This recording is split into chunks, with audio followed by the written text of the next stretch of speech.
একটি পরাশক্তি, তারা Burma act প্রণয়ন করেছেন। এখন আমাদের দেশে একটি মানবিক করিডোরের নামে কিছু অংশ আমাদের হাত থেকে বেহাত হয়ে যাবে। শুনতে পাচ্ছি এখানে খ্রিস্টান কাম ইহুদি রাষ্ট্র গঠিত হবে এই এক অঞ্চলে, আমাদের পার্বত্য চট্টগ্রাম এবং তার আশেপাশের অঞ্চল নিয়ে। এসব নতুন নতুন থিওরি কারা দিচ্ছে? বিশ্বাস হয়নি।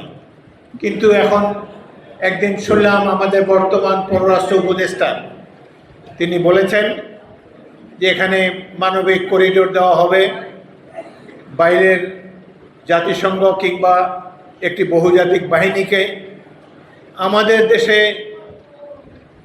যুদ্ধের লিপ্ত করা হবে বাংলাদেশকে। আমরা এই দেশের নাগরিকরা জানতে পারবো না। এই কি হলো? এই জন্যই কি আমরা ৭১-এ যুদ্ধ করেছিলাম? পরবর্তীকালে জনগণের মধ্যে যখন ক্ষোভ ধুমায়িত হয়ে ওঠে তখন বলে যে না, এই ব্যাপারে আরেক উপদেষ্টা বলল যে আমরা এই সম্পর্কে কোনো আলাপ আলোচনা এখনো হয়নি। একটি জন অভ্যুত্থানের মাধ্যমে মাফিয়া সরকারকে পরিবর্তন করেছে বাংলাদেশের লড়াকু জনগোষ্ঠী।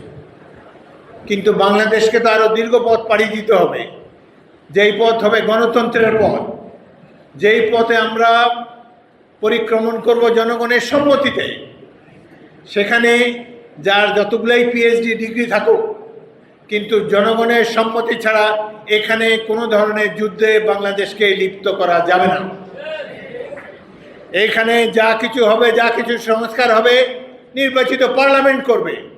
দ্রুত নির্বাচন দেন, জনগণের নির্বাচিত প্রতিনিধিরা এই দেশের সকল সংস্কার করবে।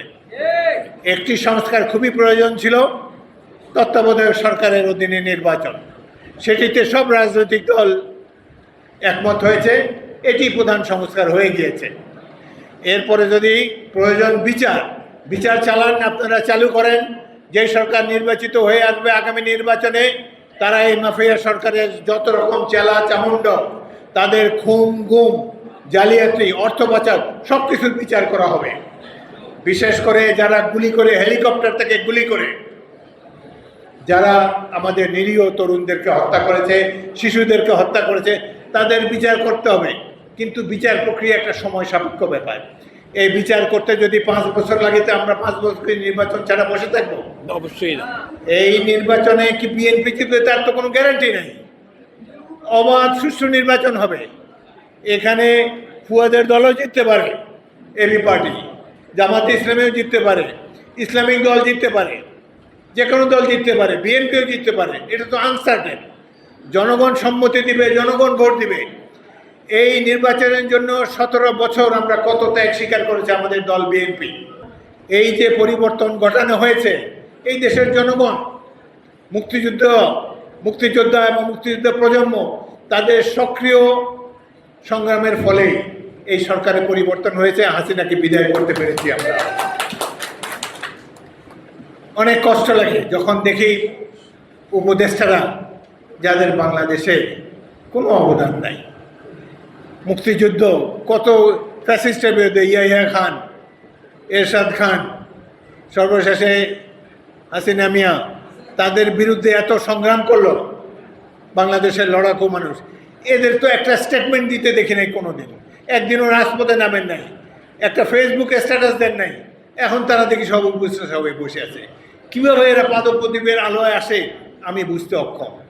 যারা ত্যাগ তিতিক্ষা করেছে, যারা জীবন বাজি রেখেছে, তাদের তো এখানে দেখি না।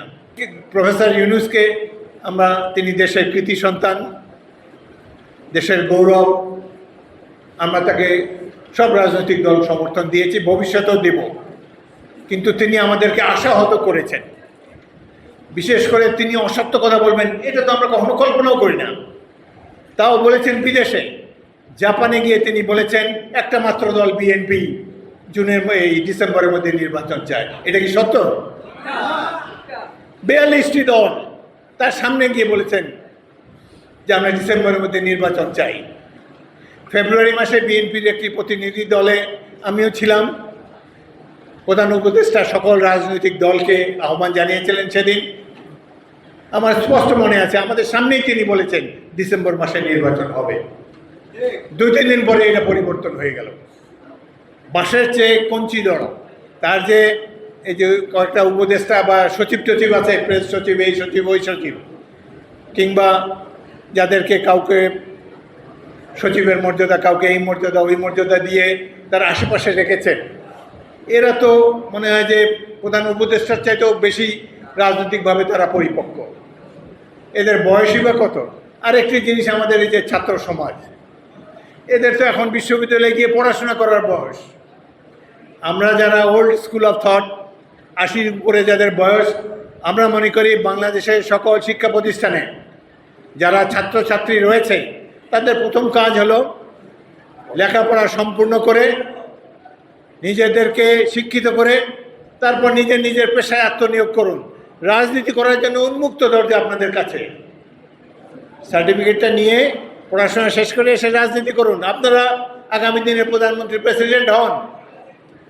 কিন্তু এখন এই যে বারবার তদবির করে, মমক্রেসি করে সচিবালয়ে হাজির হয়ে অটোপাসের দাবি দেন, অটোপাস এই ডিগ্রিটা নিজেদেরকে দেন, এটি আপনাদের জন্য সম্মানজনক নয়।